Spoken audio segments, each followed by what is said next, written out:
most important difference is that the community is now protected differently than it was last year.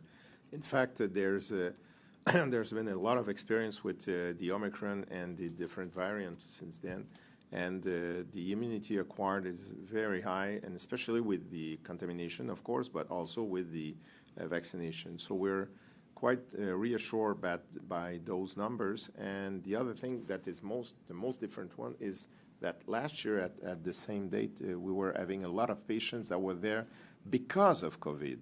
It's now, in the 2,000 that we have right now, there's about a third that are there because of COVID. For the other third, two-thirds, it's mostly linked to contamination that has happened with other patients inside the hospital, or mostly acquired in the community for other purposes. They are there for other purposes, surgery or other matters, and we found that they are COVID positive, or they have been COVID positive recently. So it's not the same picture. So we're not worried as we were last year.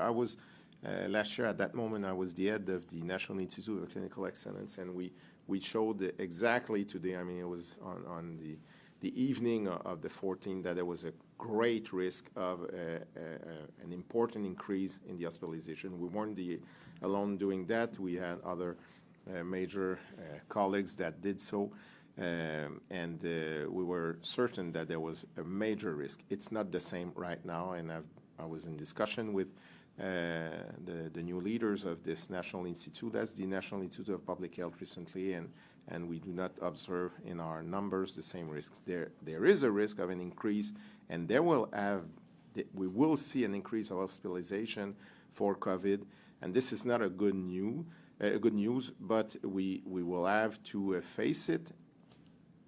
But of course, if the people respect the recommendation that we're giving them, it should be much less, and we will all be very satisfied with that.